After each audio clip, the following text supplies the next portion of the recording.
इसी तमाम तर मामले पर बात करेंगे। हमारे साथ मौजूद हैं सीनियर तज्ज़ियाकार और एंकर पर्सन अमीर अब्बास। अमीर, बहुत शुक्रिया आपके वक्त का। अमीर अब्बास, गुज़िश्ता रोज़ जो कुछ हुआ वो सबके सामने हुकूमत की जानिब से दावे किए जाते हैं कि आज़ादी इज़हार के हक़ में, लेकिन फिर इस तरह की कार्रवाइयाँ की जाती हैं, क्या कहेंगे आप?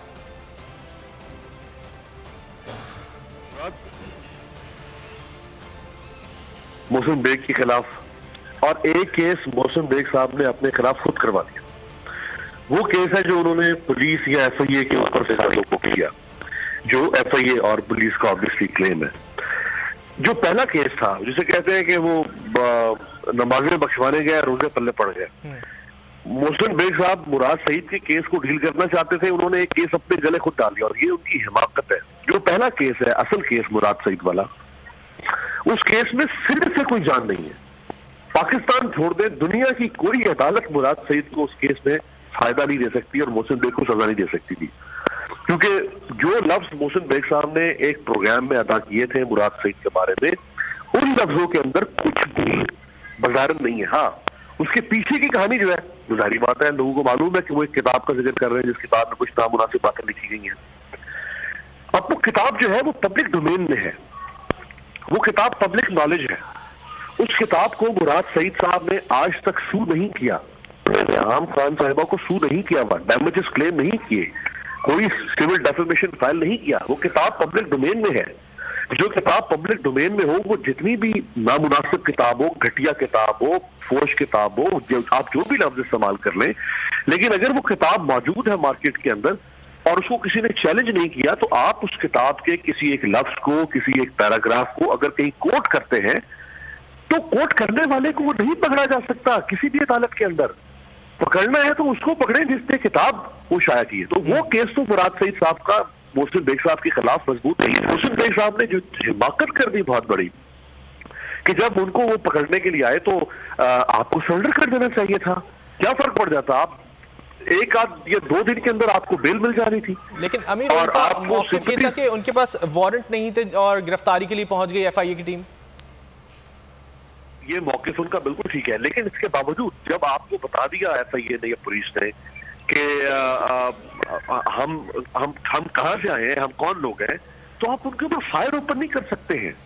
आप रजिस्ट करना चाहते हैं, आप ये कह सकते हैं कि मैं गिरफ्तारी नहीं कराया। आप अपने लॉयर को बुला सकते हैं, आप उनसे कह सकते हैं कि आप पहले वारंट लेकर आए फिर मुझे गिरफ्तार करें। वो ज्यादा से ज्यादा ये और से ज्यादा ये होगा ना कि आपको घसीट के लेकर चले जाएंगे, आपको कोर्सिवली अरेस्ट करेंगे, लेकिन आप उनके ऊपर फायर ओपन नहीं कर सकते हैं। अच्छा खासा केस मोहसिन बेग साहब के हक में जो था, उन्होंने वो केस कर दिया।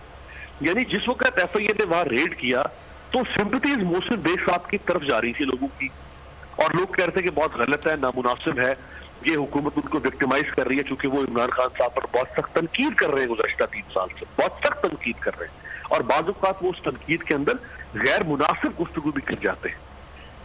ठीक है, मज़ाहमत नहीं करनी चाहिए थी मोहसिन बेग साहब को। हमारे साथ रहेगा अमीर, हमें ज्वाइन किया फारूक आदिल साहब ने। फारूक साहब, आप क्या समझते हैं जिस तरह कल मामले को टैकल किया गया हुकूमत की जानिब से भी और फिर फारूक आदिल साहब की जानिब और फिर मोहसिन बेग की जानिब से जिस तरह मज़ाहमत की गई, दुरुस्त थी?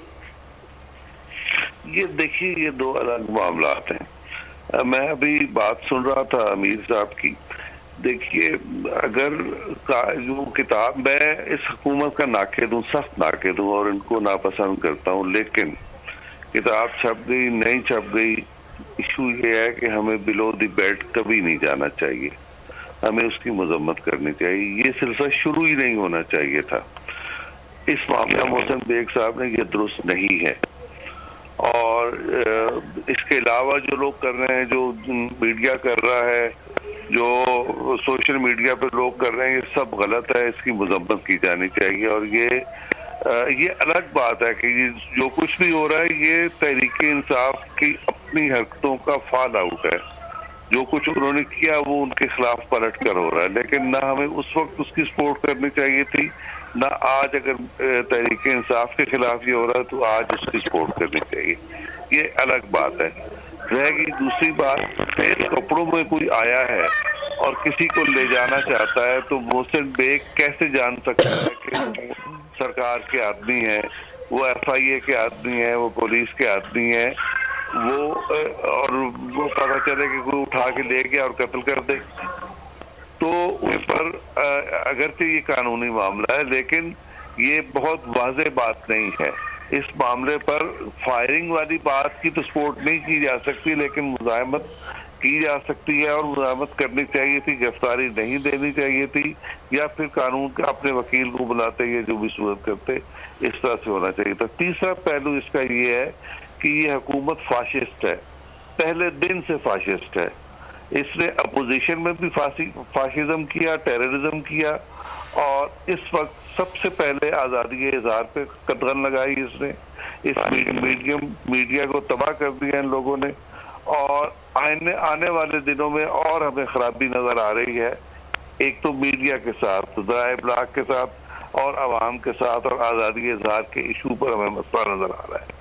लेकिन इससे जो बड़ा मसला है वो ये है कि इनके साथ आगे चल के और बुरा इसी गवर्नमेंट के साथ होगा, और ये आइसोलेट हो जाएगी। जैसे जुल्फ़िकार अली भुट्टो पाकिस्तानी सोसाइटी में एक दिन आया था कि वो आइसोलेट हो गए थे और उनको इतनी बड़ी प्रिंसिपल पनिशमेंट मिली और उनके हक में आवाज बुलंद करने वाला कोई नहीं था। वो अपने आप को उस रास्ते पर लेके जा रही है, बेहतर है कि उस रास्ते पर ना जाए।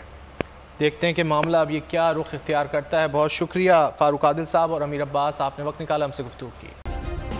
सब्सक्राइब करें और बेल दबाएं ताकि कोई खबर रह न जाए।